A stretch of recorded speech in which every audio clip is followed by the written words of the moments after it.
welcome to everybody. Thank you very much for joining, giving up time on this Thursday evening here in the UK. Maybe a different time, perhaps where you are, but I'm sure most of you will be familiar with the series of online talks that we provide here at the Great War Group, which we make available to everybody. They're not exclusive to members at all, but we think that it's a really good way of promoting the group itself, sorts of activities that we do, and also giving an opportunity for members of the group to talk about topics that they're interested in, that they've done research in and have expertise in. So we're really delighted that tonight we've got member Steve Marsdin talking to us about the very momentous events of exactly 110 years ago this very day, which I think is quite special, really. That we're commemorating the anniversary on the day itself. So I'll pass over to Steve in just a moment, but just by way of a little bit of introduction, I'm sure a lot of you know Steve through his activities with the Great War Group and elsewhere.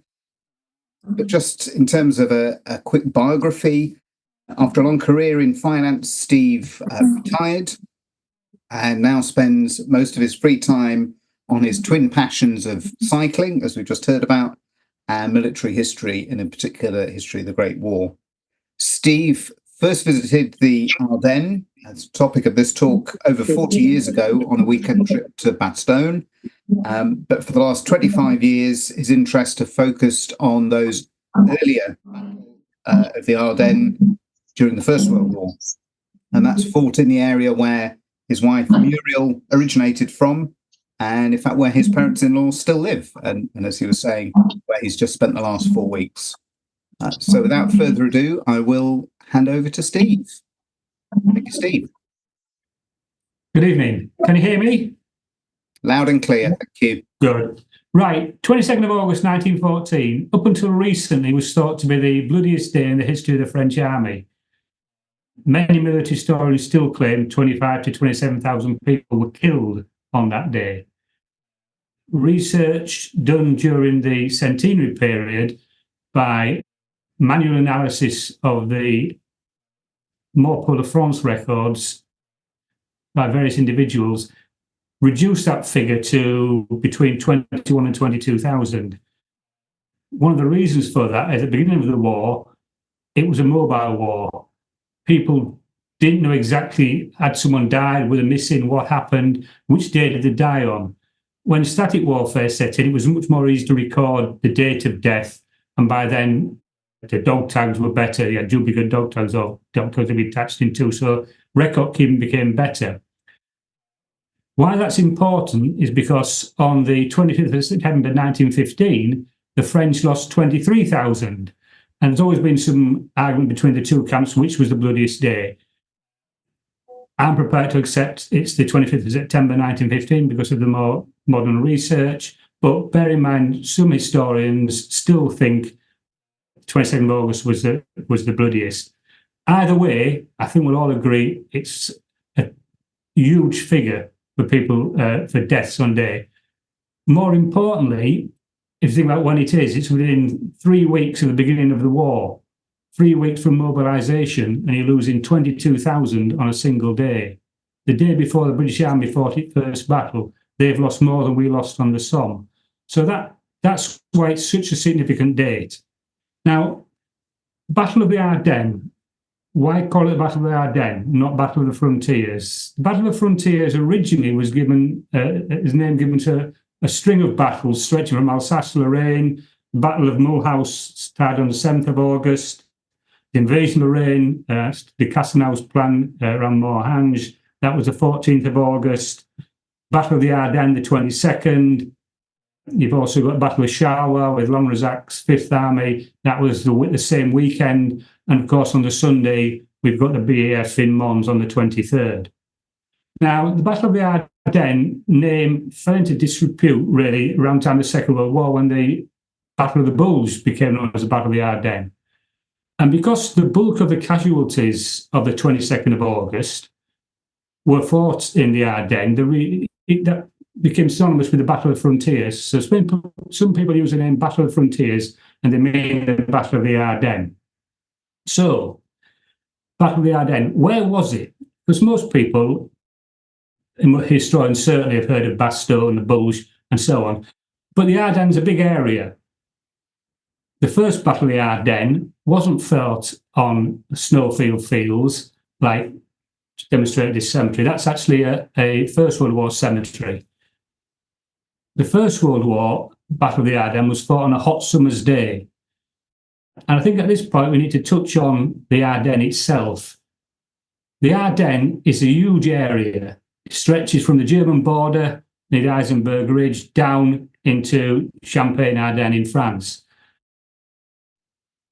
Towards the German border, northeast of Houffalize, and towards the French border, west of Bouillon, towards Montherm, it's very, very steep valleys, wooded, and it's difficult to move through. But there are areas where although it's not really a plateau, it's more gently hilly, and it is possible to fight there. So, for example, the area between Bastogne, Neufchâteau, and Libremont is relatively flat. And in the Second World War, that's where they had to identify the big area where they need to get the defence in, because if the Germans could bring all their panzers through, emerging at Houffalize, spread out across the plain there, they'll be able to do more damage. Now, whereabouts we talk about the Ardennes in the First World War? Well, if you look at a modern map of Belgium, they very kindly built a motorway from Brussels down to Luxembourg, the E411. Now, if you look at a modern map, to the east of the E411 is World War II Ardennes. To the west of the E411 is World War I Ardennes. Now, calling it the Battle of the Ardennes itself is a bit of a misnomer, because technically it stretches from the Ardennes. Most of it's actually fought in the Gaume area, which is a slightly less hilly area between the Ardennes Massif and the Lorraine Massif, and then in the French Lorraine at the bottom there. But it's called the Battle of the Ardennes, like the Battle of Charleroi, not just fought around. Charleroi extends further south towards Dinant. That's where the Battle of the Ardennes. So if you get that, look at that, Bastogne is there, because people know where Bastogne is there. We've got Reims there, Metz there, Verdun's there. So it's this area here. Now, while we're talking about the Ardennes, you can see where Flanders is up here, North France, Somme around here. They're more maritime climates. So like us, they're quite equable. You don't get temperature extremes.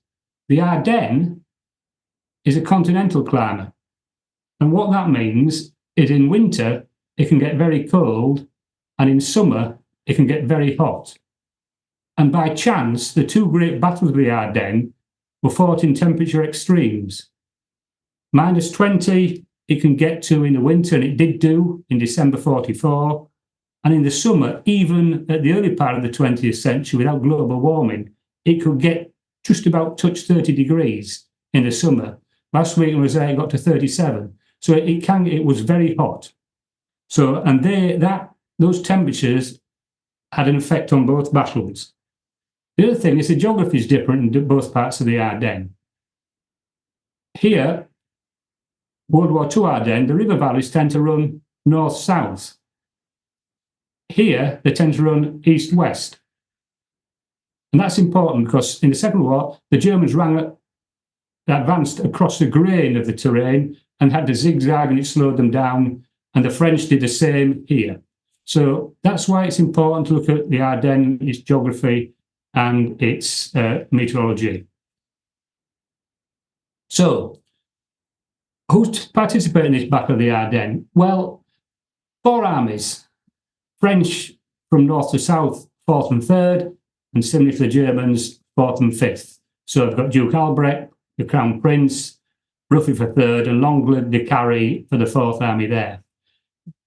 That explains a bit more why they're Verdun and Metz, very close to each other, but these battles are taking place northwest of this area, along the frontiers, hence why they also know as the Battle of the Frontiers, because that's why it's taking part. So, I say battles because it wasn't just one battle, it was a series of engagements. So this 15 engagements, the ones in red are in Belgium, those are in France. So French 4th, neatly partitioned, French 4th, the German 4th, French the German 5th. In every one of those 15 battles, the French were defeated by at least one, usually all three, of the definitions of a battle. Occupation of territory, casualties, or objectives achieved. The French were never victorious. But why was that? Well, before we look into that, we'll just explain a bit about the French army itself in August 14th. So this just applies at the beginning of the war because things changed as it went on. France was divided into 21 military regions. Each military region produced an army corps of 2 divisions. That was the basic of it. There were other units, the Colonial Corps, about cavalry and things like that. But basically, it's got 21 army corps. Now, an army corps is about 40,000 men. So you can see the size of the French armies was absolutely massive. So I mentioned they got beat. So this is where a bit of myth comes in. If you read anything from My Little Heart down to Max Hastings' Catastrophe, the Battle of the Frontiers gets about 4 pages.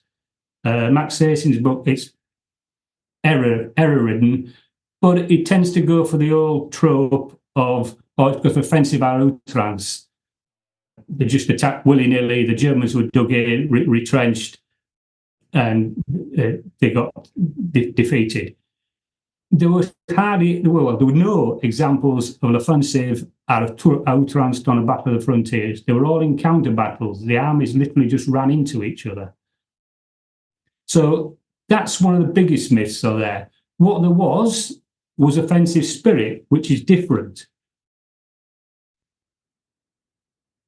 An offensive à outrance meant you had to have a strong advance guard, which fixed the army, from a tactical point of view, fixed the enemy in position while the rest of the column manoeuvred and destroyed them. That never happened anywhere in the Battle of the Frontiers. Its only impact, perhaps, was as part of the doctrine of offensive à outrance, was that the commanding officer of the division was towards the front of the column.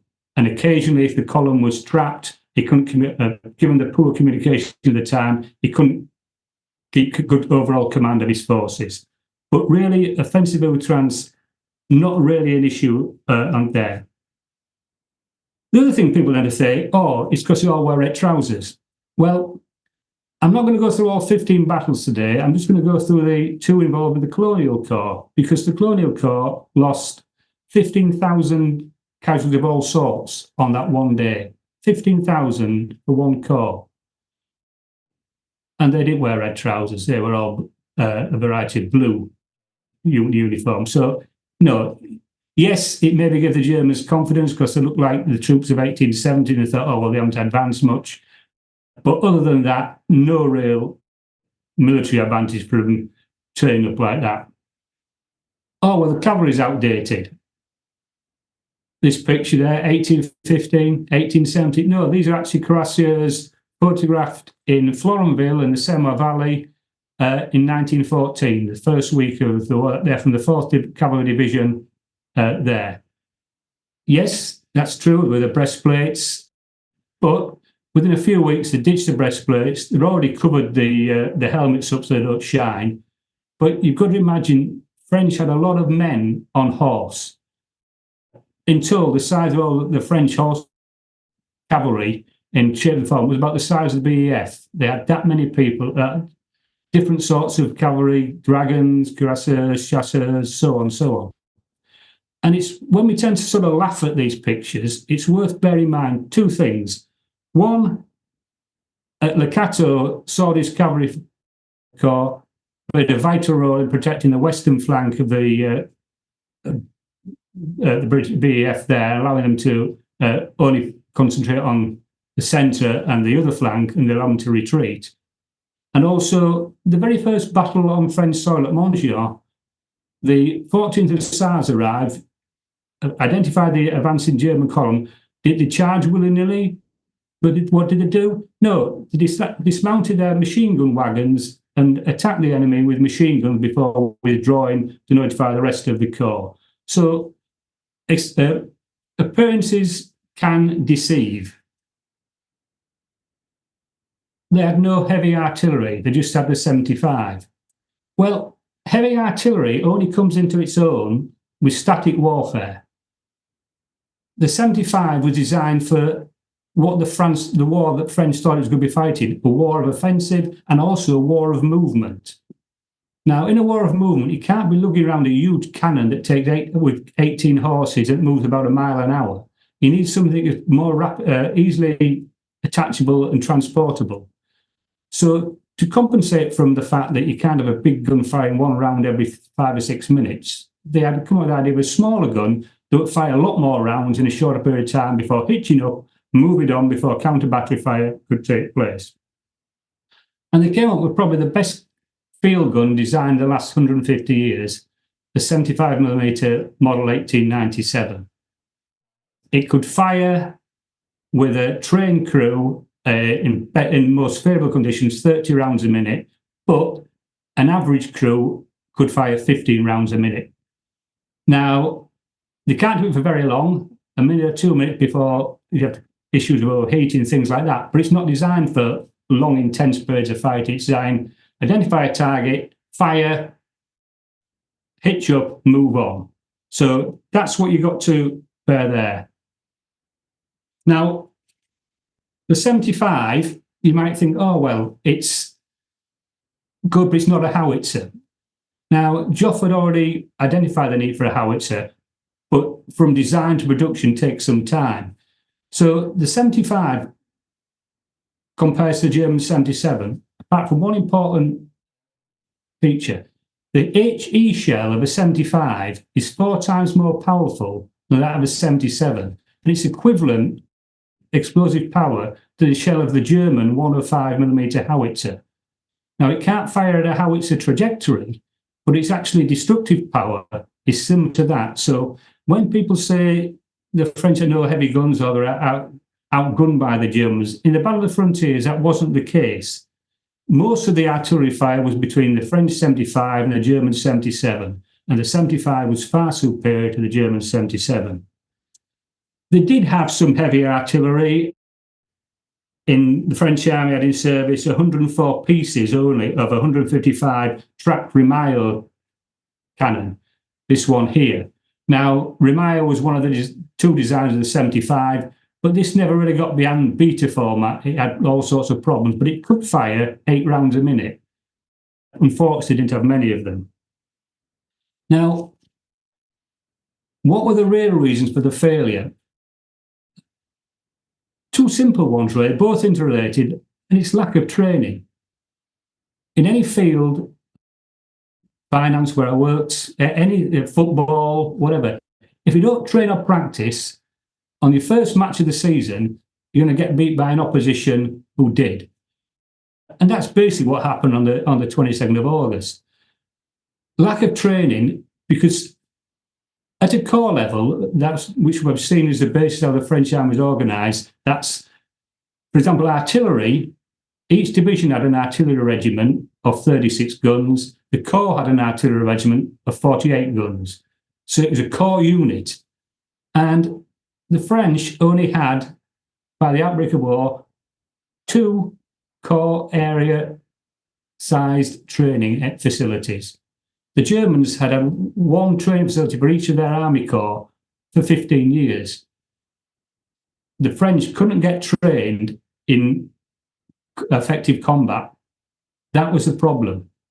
Now, that was made worse by following the Moroccan crisis, 1911, when Joff came in charge, and so on. They decided they need more men. They were aware the German army was bigger than the French army. They need to do something about it.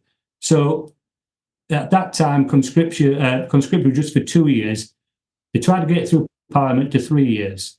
But there was a lot of haggling and so on. So what Joff wanted was for the existing year to serve an extra year. But what happened to get it through Parliament, they let them go out at the normal time, and they brought the following year's conscription forward by 10 months. So when they went to war in August 14, they had two of the 3 years of conscriptees 2 of them had only had 1 year's training. So that lack of training was compounded that by majority of the conscripted army hadn't been trained for very long at all. The second point is poor leadership in combat, which is related to the first. But obviously, if you're not practicing or training, you can't develop those leadership skills. Now, Joff was aware that many of his commanders from army level downwards weren't up to the job. But before war was declared, Joff had limited powers. He could only remove a commander, a general, if he was ill or he could be shown to have failed. Well, if you're not at war, you can't show that they've failed, really. And if you're not having exercises at a large-scale level, you can't demonstrate that they've failed. So he had his hands tied, and he couldn't get most of the generals went to war without Joff being able to get rid of them. As soon as war was declared, he had that power. He could get rid of them quite quickly, and he did do. Now, what I hope to do is demonstrate some of that second point, particularly when we look at our examples. But before we do that, let's look at the French plans. Now, the Germans had a Schlieffen plan. That was a plan of attack, an operational plan. The French didn't. They just had a plan of concentration, Plan 17. By its name, it's 17th of a series of plans. So basically, the 5 French armies, the second was the biggest. That's de Castelnau's army, about 330,000. Dubai's army, about 270. Similar size for Lonresac's army.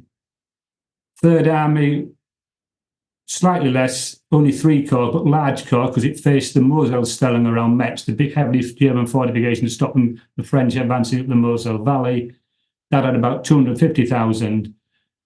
And Langle de Cary's 4th Army started the war with about 150,000 men, just 3 small corps. And that was, their role was really to pivot there, north, or pivot there, east, to fill any gaps, depending where the Germans advanced at that time. Now, what were the French war plans once they'd concentrated? Well, there weren't any. It may seem daft in retrospect, but when you think of their tactics or their offensive thing, it was also a war of movement.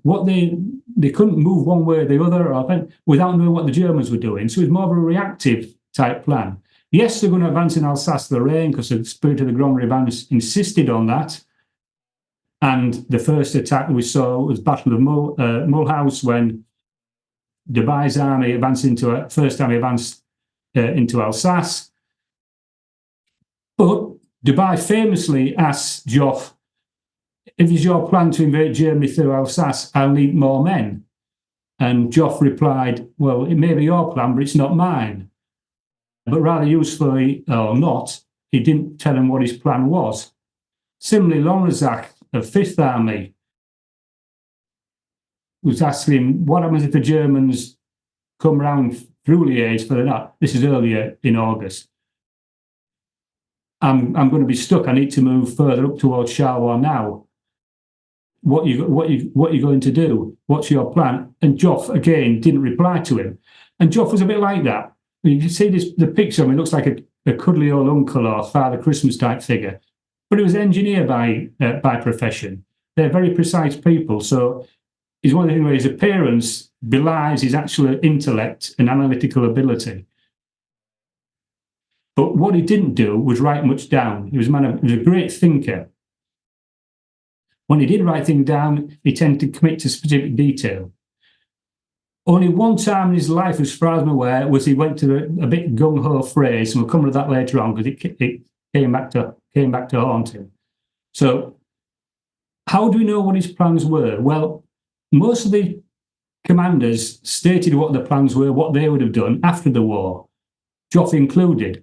But there's very little written down during the war, and certainly nothing before the war. So what we've got to look at is troop movements. Now, before we do that, we'll just talk about the Battle of Montjuïc. I touched on it earlier, 10th of August 1914. Joff knew that his army was smaller than the German army, but he thought it was relatively competent. he thought it was better than it actually was. And the Battle of Marsdin came as a great shock to him, together with some of the reverses in the advances into Alsace. Now, at that time, we'll come on to that time, he sent an order around to people reminding commanders that the infantry mustn't attack without artillery support until the enemy's artillery machine guns have been suppressed.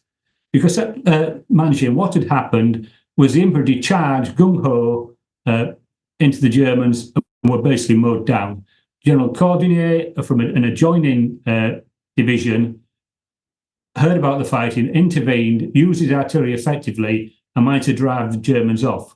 But the 130th Regiment was lost basically a battalion through the stupid advance that they made without suppressing fire. And what he said in his order of the 16th of August, after the 10th there, was generals must remain effective control at all times. Artillery infantry coordination is of extreme importance. And then two secondary things to do with it, because at this time we're still concentrating the troops.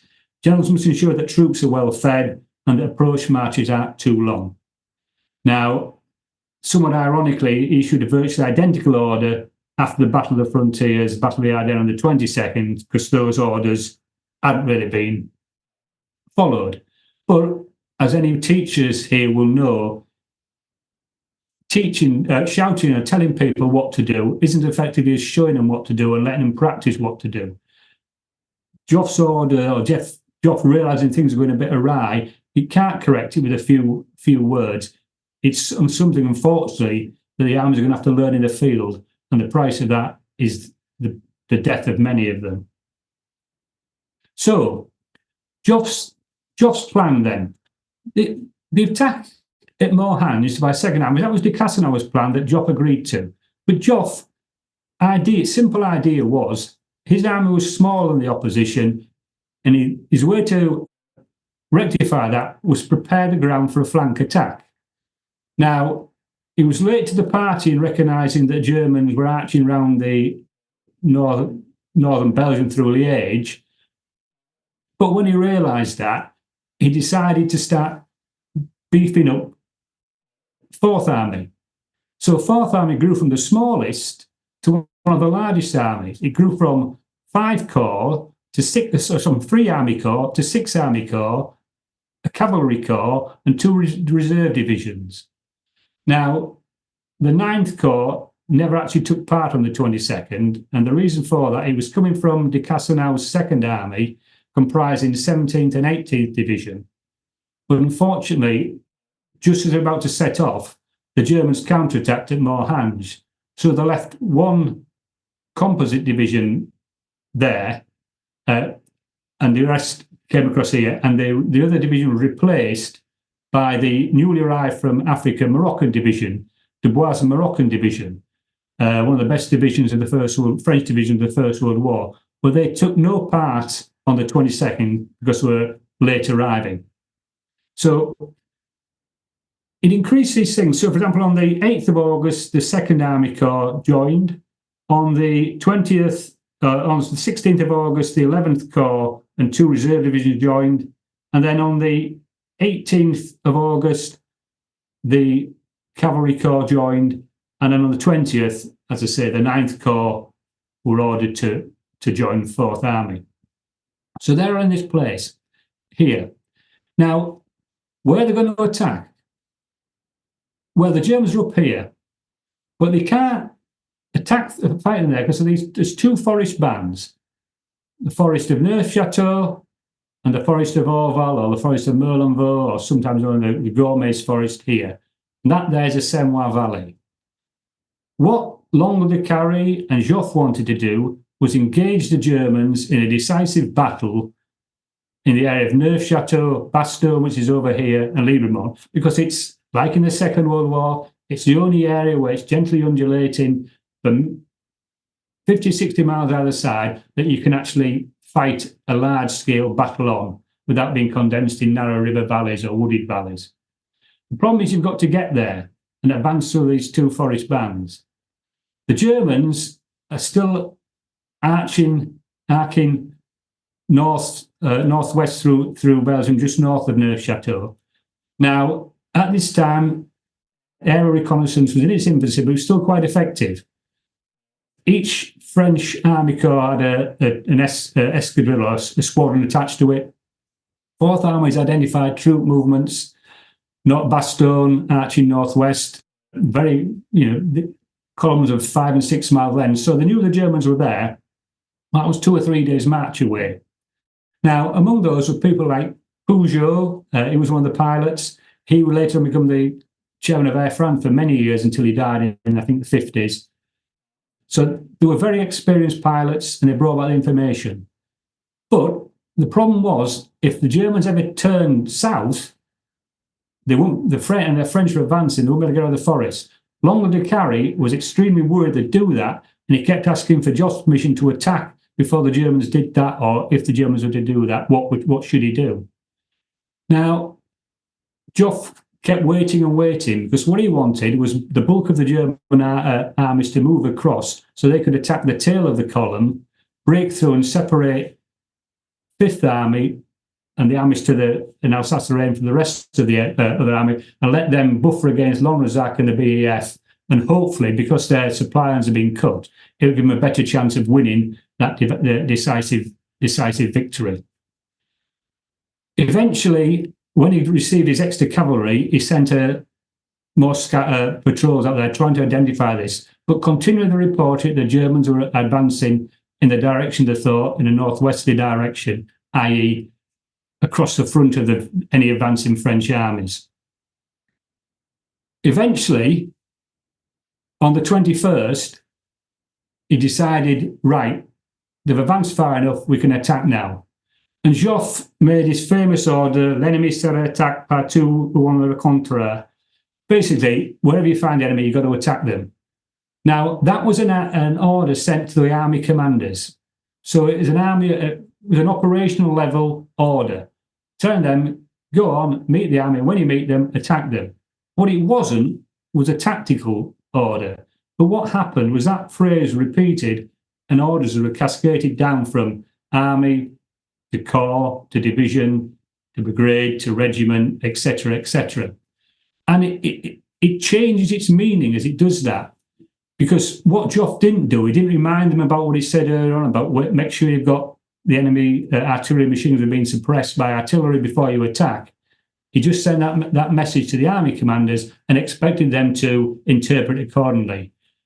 And they may have done, but they didn't put it in their specific orders. And if you cascade that phrase down far enough, people will just charge. And unfortunately, that happened in several cases. Now, go back to these 15 battles. The one we're going to concentrate on are Neufchâteau and Rossignol, because that's where the Colonial Corps fought. Now, there you can see the actual plan. This is from Simon House's book. If anyone's interested in the Battle of the Ardennes, it is probably the best English Anglophone book out there. He also has got a separate map book with the book. We have 65 different maps in it, so it's very useful to have copy this from it. And we can see there the Colonial Corps there, they're advancing up to Rossignol and Neufchâteau. Now, there's not much on this map, but it's just to illustrate the two forest bands there, the first one there, and that's the Semois Valley, that's the E411 motorway, Rossignol, Neufchâteau, Semois snaking its way through there. Just to give you an idea there, we've got to get through that forest band and this one, and up round there at Neufchâteau, that's when they want to start fighting any enemy. So who were the Colonial Corps? The Colonial Corps were basically the French Marines. In 1870, they're known as Troupes de Marines. To this day, they're known as Troupes de Marines, but at the time of 1914, they're known as the Colonial Corps. They fought the French colonial wars. They weren't French. They weren't people from the colonies. They were white European, based at the French port cities in Paris. They were the elite of the French army. Going back to the Ardennes cavalry reports that Langley carried us to find out from him, on the 20th of August, one of his cavalries, the 9th Cavalry Division, ran into heavy German columns at Neufchâteau. They were suffered badly. The support infantry, the 1st Battalion, the 87th, was decimated, really. And those reports were sent back to Longue de Carry. Now, he notified Joff of them. Joff was a bit concerned, told him to take care. But inconceivably, he didn't pass them down the chain of command. So he told Joff, but he didn't tell the Colonial Corps. Now, the Colonial Corps, by then, was to advance to Neufchâteau on the 22nd. To not pass down information saying the Germans were there on the 20th in strong numbers is a bit, well, it's ridiculous. So the Colonial Corps is advancing across here. Starts, so this is in One River Valley, that's the first forest belt, and they've got this Sema Valley here. The Germans are up here. There you can see better on that simplistic diagram. So on the 21st, they're here, probably up to some of their cases up to there, the advance guard are there. But the next day, you're going to advance in 2 columns. The 5th Brigade is going to advance through Souzy to Neufchâteau. The 3rd Division is going to advance through Saint-Vincent, Rossignol to Neufchâteau. They're going to meet up at Neufchâteau and then attack the enemy wherever it's encountered north of Neufchâteau.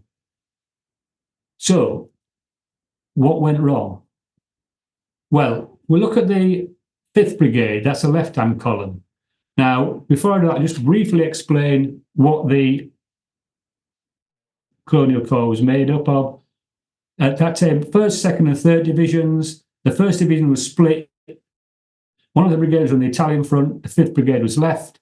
On the other side, we had the 3rd Division, and the 2nd Division was the Army Reserve. So the Colonial Corps that attacked on the 22nd was just the 5th Brigade to Neufchâteau and 3rd Division via Rossignol.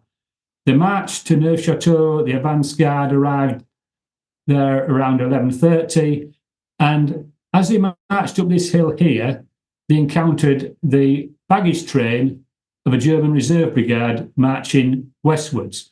They were more surprised to find the French army coming up behind them, but they soon notified the rest of the reserve division in Neufchâteau, who came and engaged them around about there. Now, the advance guard started fighting.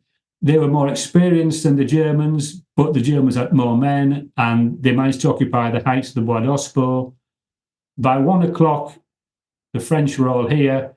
The Germans had surrounded the advance guard there and were moving there. Now, by 2:30, the advance guard had got cut off. That house there is there, and the commander was barricaded the windows, they're fighting from there. The brigade commander there saw the best way to extricate them is to attack eastwards, and he did. Now, if the Colonial Corps was the elite of the French army, the 5th Brigade was the elite of the elite. And I'm just going to read you a quick recital of Captain Gallet Lalonde, who was company commander of the 3rd Battalion of the 23rd Colonial Infantry Regiment. And this is from his diary. So please bear with me. Our advance is becoming more difficult due to the intensity of the German infantry and artillery fire. The accurate rifle fire causes many men to fall, hitting the stomach, but nonetheless the sections continue forward, making full use of the terrain. One lieutenant is killed, but his sergeant takes over. I'm hit for the first time by a bullet through my right thigh, and by 4 further bullets in the same thigh. The battalion commander to my right asks for reinforcement. I send him one of my sections. With the rest of my company, I continue to press forward. I receive a 6th bullet wound to my right arm, followed by 2 to the face shortly afterwards. Another of my section's commander is killed as he prepared to attack a German battery. I am now hit again, this time by a piece of shrapnel which became lodged in my upper jaw. I take control of further 2 sections. Both of whose captains have been killed. We are now 250 metres from the enemy who occupy the edge of a fir tree wood. I have the enemy position reconnoitred by a combat patrol. We have faced at least 2 companies who occupy the easternmost end of the enemy line. I know we expected the 3rd Division Infantry to appear at any time on our right, and they have been in danger from flanking fire from this position. I decided to take it at all costs and give the order to the section leaders to follow me. We get to within 40 metres of the wood before charging the position, bayonets fixed. The Germans came forward 2 metres before being pushed back into the wood where there's ferocious hand-to-hand combat. I receive a bayonet wound to the chest before killing my assailants. Another German who attacks me is shot by one of my sergeants, but then I am hit at close range. The bullet passed through my right shoulder. I continue to urge the men forward, but I'm wounded for the 12th time by a bullet to the face, which tears my upper lip and tongue as well, taking out 3 front teeth in process. I'm losing consciousness as I hear the hurrahs of arriving German reinforcements. Give you some idea of the nature of the fighting and sort of the bravery of some of the combatants, particularly of the 5th Brigade there. He actually survived the war. He was taken prisoner and handled as a PW in the citadel at Mainz. He returned after the war as a commander of Senegalese Tirailleurs Regiment. There is Captain Marcel Gallet Lalonde. Now, by 6 o'clock, Commander Goulet realised that the 3rd Division weren't coming up this road to relief, so he decided to retreat, and he did. So now, to his left was 12th Corps. Now, 12th Corps, he asked for help from, but they didn't come to help him. Now, the reason for that, we don't know. Basically down to incompetence, because they outnumbered, in front of that old corps, they had a brigade of German reserve troops. But all they did was sit on those hills there, fire a few shots over there. Before the battle, those 2 divisional commanders were going to be removed. General Rocks, who commanded the corps, knew that, but did nothing to supervise them. And that's one of the issues they had. So basically, 24th Division there had an advantage of 6-1 in infantry, 26-0 machine guns, and 84-0 artillery pieces, yet they couldn't push forward. And similarly there, 10,000 men, 36 75s, 80 machine guns in a 1 kilometre square area, and they didn't advance. So let down to the west and to the east, we have the Battle of Rossignol. Now, if we're okay for time, I'll just quickly go through that as well, if that's all right, Henry. So this is the bulk of the main attack there. So we've got to just talk about why the Rossignol there, why did they run into Germans there, the 11th Division and 12th Division? And what we've got to that is to do with the Crown Prince. The Crown Prince and 5th Army's role was basically to buffer the Luxembourg border and not to move and hold fast, while the rest of the German armies, 1st, 2nd, and 3rd, pivoted around, and 4th Army filled the gap between them. But the Crown Prince thought it was a bit of a boring role for him, and he wanted to attack. So he asked permission to attack south. The German High Command declined that because that would create a gap in the German lines. He then claimed the French were advancing, they may endanger the troops. Could he attack? They said, no, but you can orientate your troops to face them, but do not advance. So he did that and promptly advanced. Now, the problem was, by advancing south while the 4th Army is advancing northwest, being creating a breach between the two. His staff thankfully realised this, and a junior officer called Wackenfeld set off in his car at the dead of night on the 21st to try and reach the nearest units of the 4th Army to tell them what was happening. The first car was in crashed, the second car was in crashed in the fog, and on foot, he finally managed to reach the German Reserve Corps, who said, I'm sorry, we can't help, we've got orders to move up tomorrow. Not undeterred, he continued, found German 6th Corps, realised the gravity of the situation, and said, right, and immediately in the middle of the night, sent some of their troops south to try and cover the breach. But in the meantime, they told Duke Albrecht in Bastogne what was happening. Woken from his slumbers at 3 a.m, he was horrified because he knew full well what the Crown Prince's orders really were, but appreciating the serious situation, agreed that his army could stretch it there. He was already concerned that his army was being stretched anyway by having to move to the northwest. So the next day, he set up in his staff car and drove to Marsdin to meet with General Pritzlwitz of the 6th Corps. When he arrived at Marsdin, he go back to that one. At 6:30 in the morning, he had a conference with von Pritzlwitz, and he was talking to him there about what the situation was and expressing his concerns. As he was doing that, the 3rd Regiment of Chasseurs d'Afrique was a mile and a half away at Rossignol, twiddling its thumbs, waiting for the main body of the 3rd Division to arrive so they could join the column.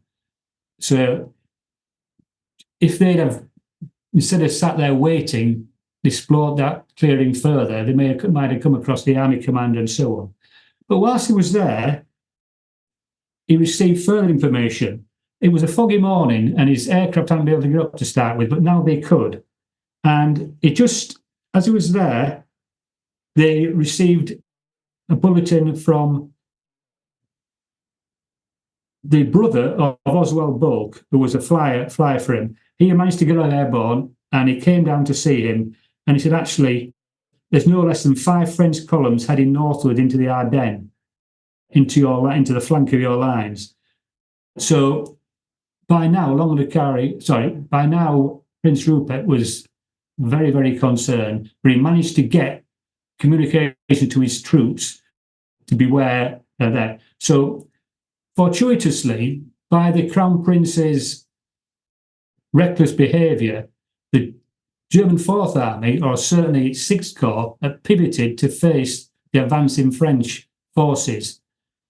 But when they did the initial pivot, they didn't know the French were advancing to them. They just did it as a covering measure. But fortuitously, they got to the important places before the French did. So the French are advanced, the 3rd Division advances a long column there. They get to Rossignol. The only cavalry they have at that time is 6 reserve dragoons who basically are on requisition cart horses and can hardly keep up with the marching troops, the marine. March into the forest, encounter Germans, and get beaten back. Instead of exploring the avenues on the flank, they keep sending repeated attacks into the forest, which get beaten back. The Germans, on the other hand, use their initiative a bit more.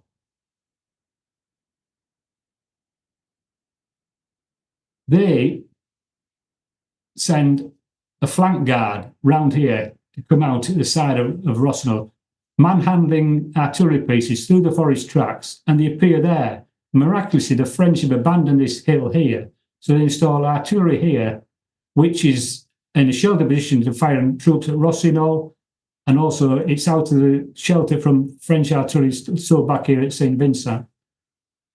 In the meantime, the other German division is advancing down here, and on these hills here, they can flank them from the other side. So the French are destroyed here. The Germans destroy the bridges there and at Brevon. That's where that view is there. That's the Senois Valley. And it's going very, very badly. Very badly indeed. In the afternoon, over here, just off the picture there is Jumoine. And that's where the 2nd Division of Infantry is based. But they're the Army Reserve. They can't intervene without the Army Commander's authority. They ask for it, but its communication is delayed. They keep asking for it. They don't get a response. In the end, the commander uses initiative and sends a regiment to Terme, the last surviving bridge.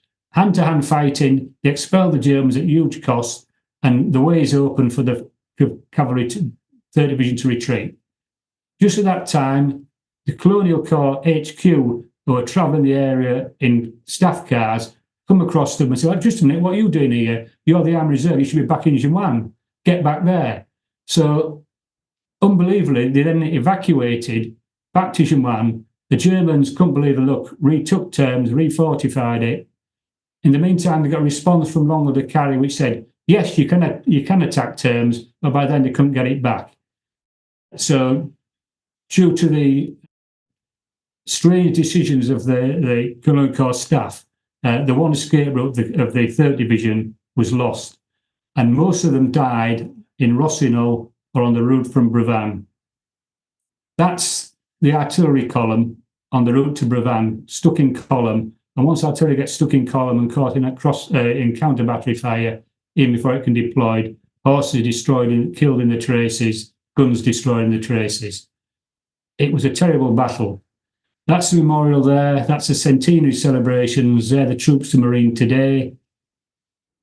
You can look at those numbers there. 1st Colonial, 877 killed. 2nd, 795. 3rd, 696, and so on. It doesn't have on there the deaths from the 2nd Division or the other Colonial Artillery Regiment. But you can see the amount of casualties we have there. In total, the Colonial Corps lost 15,000 on that day, including 3 generals, 4 colonels, 36 75 artillery pieces, and 20 machine guns. So that's an example of what the French did badly and the Germans, example of German initiative that was lacking on the French side. And that was repeated in various formats through in various of the other 15 battles. We mentioned about the Germans manhandling the guns through the forest, but why was the other flank uncovered? And simply because the 2nd Division, 2nd Corps, or the 4th Division, which was supposed to advance alongside them, were rather tired, so the commander decided to give them a rest before they determined the objectives of the bridges of the Seine were there on the 21st. His corps commander was annoyed with him, but he didn't ask him to continue. He let him rest. The next day, at crack of dawn, when they wanted to advance, they found the Germans were already there. That left the flank of the Colonial Corps exposed. So, the aftermath. The area is litten, 22,000 French, estimated German numbers are always difficult, 8 to 12,000 Germans killed. It's still a significant number if you haven't fought a battle before. So Terence Zuber has a book on the Ardennes. His big bugbear is why the Germans didn't follow up their advances and deal a decisive blow to the French, or a further decisive blow. They'd used most of their reserves in the front line. They were knackered, basically. They couldn't pursue the French anymore. The French could continue fighting. This is that's my adopted tomb in Vete. But typical of the memorials of the village here, you have combatants, people who died straight to deported, and all this is Tintinney, over 100 civilians killed. Now, most of these aren't killed in collateral damage. These are people executed in groups. The reason for this, in many of these locations, the hand-to-hand fighting in the villages from house to house. The inhabitants speak French. The French army speaks French. The claims of franc-tireurs and so on. The civilian population bore the brunt of the German wrath. A lot of the cemeteries there were built by the Germans because this area was occupied by the Germans from August 14 to November 18. That's the village in one where my wife's from. You see there, those houses haven't been destroyed by artillery fire. They've been burnt as reprisals and punitive action by the Germans. As a result, many sort of the First World War couldn't have been Belgian Airy House, that the house people afterwards. The fighting went on for a few days afterwards as the French retreated. There was rearguard actions, but the citadel at Longwy held out until the 26th, and that was destroyed by artillery fire. That's not Stalin or anything like that. That's 26th of August 1914, what Longwy looked like. It was a tremendous barrage. But the 22,000 dead wasn't the main loss of the French. That really was a loss of the Longwy iron ore basin, because that was crucial. After the 1870 war, 15% of that iron ore basin was already in German hands, but the rest of it wasn't. It straddled the new border, as it were. Pre-war, 50% of German iron ore came from German Lorraine, i.e. the bit they managed to grab, and 33% was imported. The rest of it came from internal German sources. 83% of French iron ore came from that basin. Now, when the Germans took it, it was a double whammy. The French lost most of their iron ore production, and the Germans suddenly became self-sufficient. 14 of those iron ore mines were brought back into production very quickly, largely by Russian POWs. And from 1915 to 1918, 32 trains per day left for the German industrial heartland. And they came back with weapons and shells that had been made with that steel.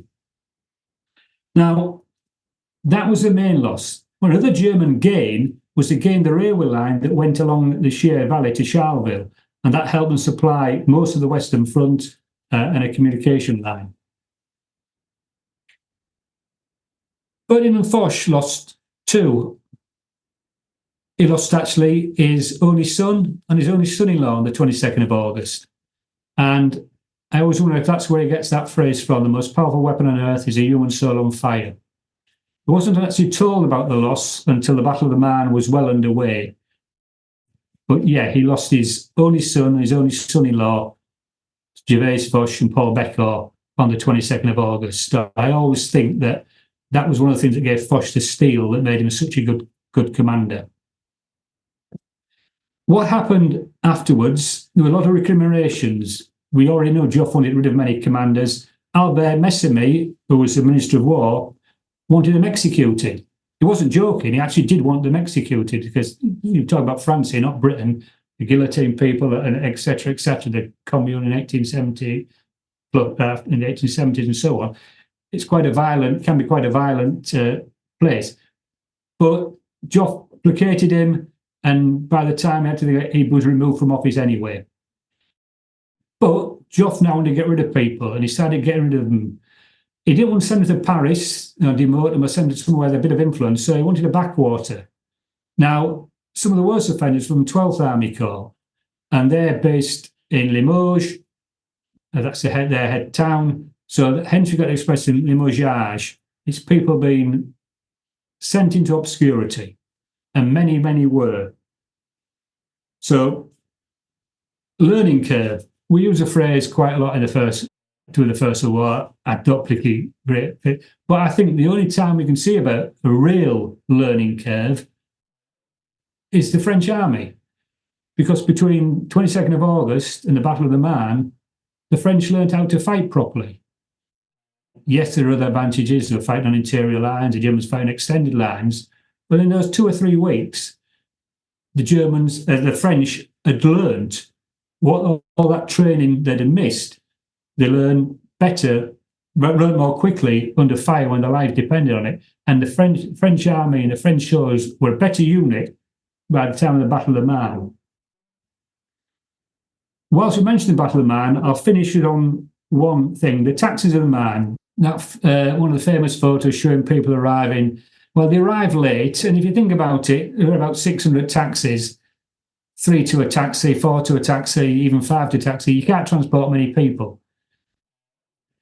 In effect, they arrived late, and it was really one regiment that was transported. And with that, they couldn't take all those sporting equipment with them. But what is important about that photograph, if it was of sufficient resolution and you could zoom in on the colour flashes, that would show the 103rd Regiment of Infantry. Now, what's important about that is after the Colonial Corps, the 7th Division suffered the most casualties on the 22nd of August. And they're one of the units of the 103rd Regiment, one of the units of that division. In those 3 weeks, they'd been reconstituted from the reserves and were able to send full complement of troops within just a few weeks. And that's another one of the reasons why the French were successful at the Marne. Going back to the 22nd, as I say, one of the bloodiest days in French history. Please don't get involved in arguments about which was the 25, 27, 23, 22, 21. It doesn't really matter. It's just a big number of people lost their lives on that day. Thank you. Thanks, Steve. That was absolutely fantastic. What a brilliant talk, and very, very well described those incredibly dramatic events of 110 years ago. Yeah, wonderful. So, yeah, really good comments coming in. And let's just scroll back. So I think the first comment actually came from Jan, talking about, well, yeah, more of a comment and question, I suppose, about Plan 17 and how that's sort of sometimes misunderstood or maybe misrepresented. Do you want to expand on that a bit, Jan? What you kind of meant by that comment?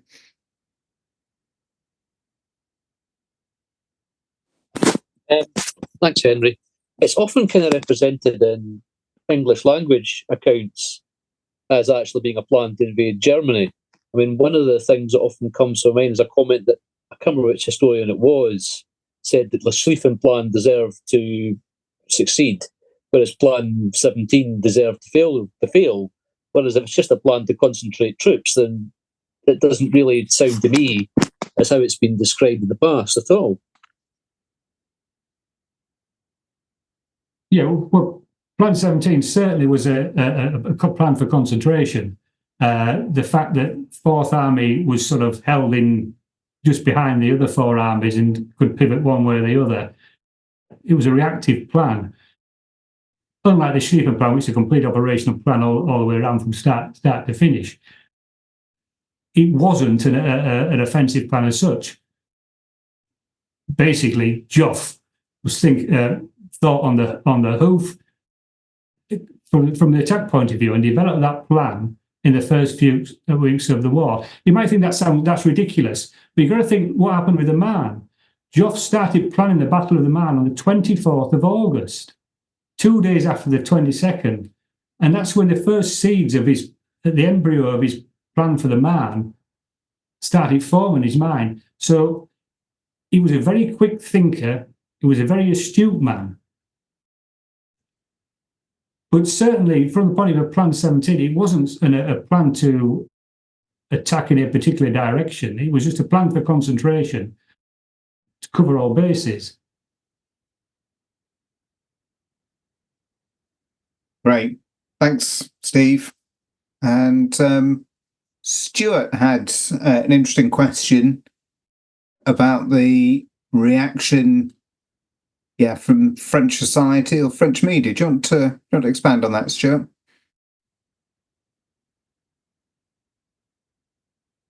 Yeah, great talk, Steve. It was just to say, obviously, what you hear stories back here about the Somme and stuff like that, and the reaction back home, and casualty lists and stuff like that started coming through. What was the kind of reaction in the French side after hearing these kind of losses at such an early stage?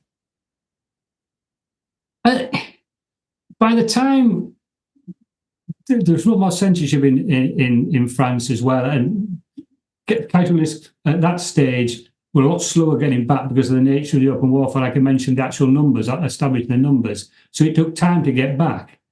And you've got to bear in mind that by early September, the Marne was taking place, which was good news. So a lot of the generic French history of the First World War, sort of along the lines of, we advanced, we met the Germans, dastardly dug in, we retreated, we won the Battle of the Marne, etc., etc. So because he had this good news in a few weeks, it tended to suppress the bad news of the 22nd of August. Up until the centenary, the 22nd of August was hardly talked about. It's only through the centenary that it became, a few more books came available in public, but there's very little written about it historically on the 22nd, because from a French language point of view, a French history point of view, the Marne gets all the attention of the early parts of the fighting. And the other thing to bear in mind as well is that after the war, there was something called the Brie Commission, and that was brought out by industrialists who owned most of the mines on the land, and they were horrified as to what happened to all their factories and want to know why the politicians hadn't done more to instruct the army to defend the area. Now, what happened? The politicians were, knew what politicians are like, they blame anyone else. But thankfully, from their point of view, all the old generals who had been sacked started slagging each other off. Well, the politicians just rubbed their hands and sat back and watched. So poor old Joff got slagged off by Lanrezac and anyone else he got rid of, and Joff started from his point of view. So a lot of the stuff's written around the time of the Brie Commission by various participants putting their case. But really, the point of that commission was primarily to hold the politicians to account, but it got diverted. The politicians were happy to let it go that way. And a lot of the stuff you find about people writing their memoirs and prompt generals giving their point of view were prompted by the Brie Commission at that time. Thanks a lot, mate. Thanks, Steve. Excellent. Thank you. Yeah, I thought that was a really interesting point you made at the end, Steve, about that kind of significant, huge loss of essentially French industrial capacity with the loss of the iron ore. And it must have been especially galling that not only did they lose it, but that it was then being used by the Germans manufacturing arms and munitions to attack them. I mean, that must have been a terrible kind of blow for their pride as much as anything else. Yeah, and you've also got to remember that at the same time, they lost 50% of the coal production in Nord-Pas-de-Calais. Yeah. So the German industrial base was devastated within a few weeks. Yeah. Nord-Pas-de-Calais wasn't used from the point of view of mine by the Germans particularly, but in French Lorraine, as I say, they did mine it and take it back. Yeah. But there was great loss. So when we talk about our shell crisis, it puts it in perspective. You know, we still had all our iron ore production and everything else going. The French lost the vast majority of their production virtually overnight and had to reinstitute that import from around the world. But they still managed to, by 1718, producing hundreds of thousands of shells, each week. It was an incredible turnaround. Yeah, amazing.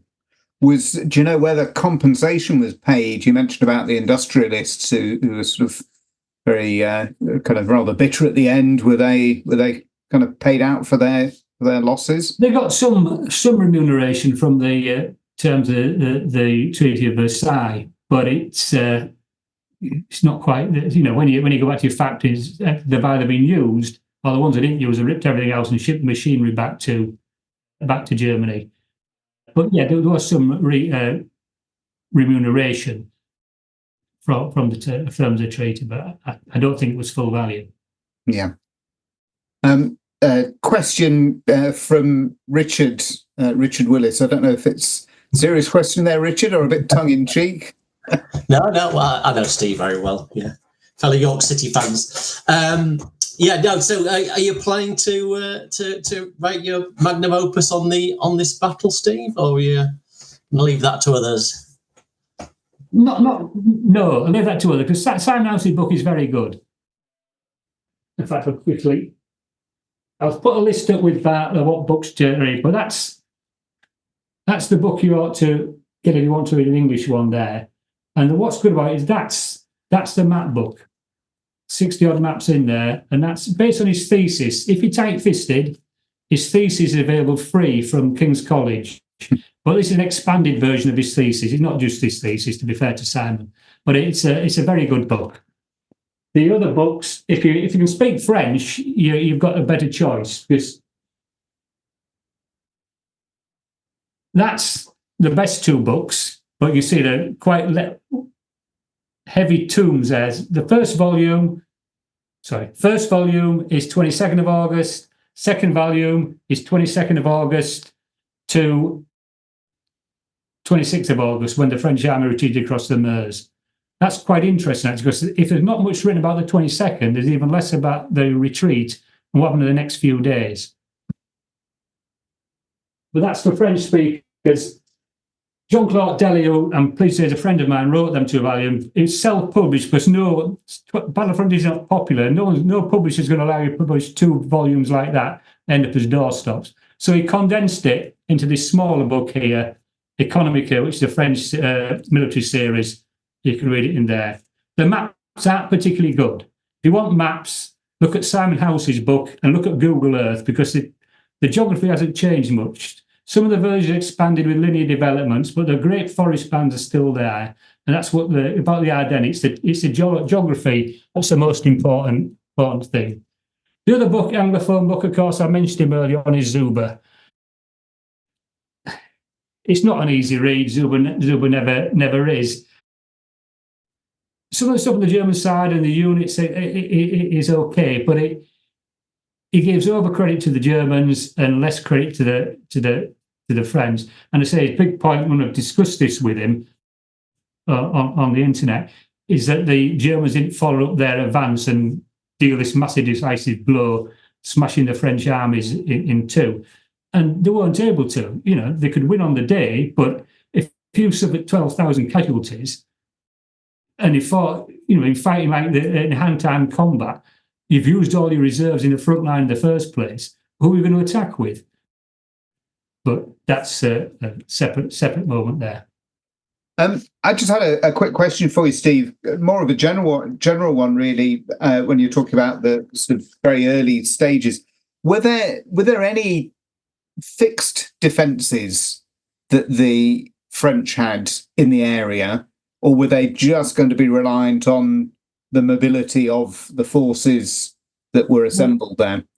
There was a fixed defence insofar as the citadel at Longwy existed, and that, in some ways, dominated the northern end of the Longwy Iron Basin. That's the one where I saw the picture of it being obliterated by the siege cannon. But it wasn't. The French never regarded it particularly as a defensive bastion. It was just happened to be there. There's another citadel further inland at Montmedy. Now, if Joffre had the money and the political backing, he was going to use reinforce Montmedy and Longwy further, but only as a means of where they could retreat to and use it as a sort of secondary defence point of view. No, the entire thinking was of an offensive war, and also a war of movement. That's the thing you forget. People always say, it's the offensive. It's also offensive and movement. Yeah. Now, if we could go back 110 years ago, 150 years, and ask them, what I'd like to ask them is, where we're going to fight that war of movement? Because if you advance to Alsace-Lorraine, there's got the Trou de Charme and the Belfort Gap. They're very narrow. You can't have a war of movement there till you actually break through into Germany. You can't go down the Moselle Valley because we've got the Moselle Stellung, which is a huge German fortification. There's a small area, as I mentioned, around Neufchâteau-Bastogne, but the only area you can really fight it outside France is Flanders. If you move your army up there, the German will say, oh, see you, we'll go to Paris directly like we did in 1940. So the only other areas you can fight are in France itself, in the Worth Plain, in Champagne, just near the border. But politically thinking, if Joffre says, all right, that's what we'll do, we'll invite the Germans in and then we'll fight them here. When they go to war with most of the population saying we're going to regain Alsace-Lorraine, if Joffre started by saying, actually, well, we'll give them a bit more of France and then we'll fight them, it's just not thinkable. So I'd always love to ask them, where are they going to fight this war of movement? Because there's nowhere that's really facilitates that on the frontiers, really. But that's my sort of hypothetical criticism, as it were. Yeah. No, it makes perfect sense. Yeah, it's just kind of a rather flawed approach right from the start. Well, that's excellent, Steve. I think we've had all the questions come through. Oh, actually, just another one that's come in from Richard, asking, what can you see if you visit the area? Which, of course, you do regularly. So what would you recommend people watch out for? Well, certainly, I thought if partners are YouTube, or I'll send an email or whatever we do normally afterwards for reading lists. There's a book produced by the tourist information place called Traces Memoires. It's in French, but it's free. Now, if you can't get the tourist, it's online, and I'll put the connection to get it online, or a link for it online. Now, in there, it tells you what you can see, but it's also the history bit is pretty good because it's written by Jean-Claude Delay, who knows what he's talking about. So it's worth getting because it's free, and anything that's free has an added advantage. But it tells you all the sites and so on you can visit. So what you can visit, there's a lot of cemeteries. Now, the cemeteries are very interesting because most of them were built by the Germans. There are a lot of temporary cemeteries. By about 1917, the Germans reckoned we're going to be here forever. So they brought in architects and designed designed proper cemeteries. And of course, they weren't there forever, but the beautiful cemeteries, Bart's been, and a few others have been there. These are lovely cemeteries to this day. So yes, as cemeteries say, you can see the geography, which is the most important thing, because as we all know, any battlefield, you don't walk the terrain, you don't get the full picture. That's still there. There's certain sites are still there. So, for example, the week in the Battle of Aix, the Pont de Pitaz in Mossaz, which was known as a pont where the cavalry charged through two abreast into a line of German infantrymen who were lined up a few hundred metres away and got shot down, not surprisingly, and then did the same thing again a quarter of an hour later. That's now called the Pont de 14 and you can go and see that. You can go and see where Colonel de Hautecloque, General Leclerc's uncle, was killed. You go to Citadel at Montmedy, walk around that. You go to Citadel at Longwy, walk around that. The battlefield, a lot of battlefield sort of scenarios. What I didn't mention on there is, I mentioned about the Tintin Memorial, but there's a lot of civilians were killed. At 211 from Et, which is a village. Le Tour, 71 were killed. The male population of Le Tour was 90 before the war. And when you think that a lot of those other 20 were away fighting, the entire adult male population was executed on the 24th of August. It's horrific. And that's why the Belgians commemorate these battles without fail every year, because they suffered too.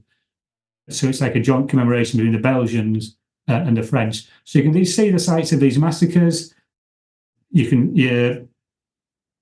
its main thing is the terrain. Rossinol, there's a cemetery at the beginning, cemetery on the plateau where not the furthest the Colonial Corps got. There's also several derelict cemeteries. Now, there were more. Unlike Flanders, where land's at a premium, in the Ardennes, land's dirt cheap, hence the ribbon development of the village is extending out, which is the only real change since 1914, the ribbon development of villages. But the forest lines of the two great forests may have ebbed and flowed by a few metres each year, but they're still there. The track that the division of the Colonial Corps advanced down, the old forest track, is still I've cycled down there. You can still see the smooth cobble in sections where they marched down. You can see the sites of old cemeteries that's still left there with just bodies have been reinterred elsewhere, but the old cemeteries were there. There's fewer of these, not because they're being developed as housing, but because there's a bit more European money around to commemorate peace and war and things. So a lot of these, I took my wife to one. I said, look, just pull that bush back there and you'll see the ruins of an old cemetery. She did it. It had been re-landscaped. The cross had been replaced and put a few benches there. Yes, it was a site of a cemetery, but it lost all its appeal to me. And they seem to be doing that more and more, these old sites, which look derelict. You think you're exploring something the first time for many years. But in reality, now it's just a site to... But yeah, it's worth going because it's a beautiful area.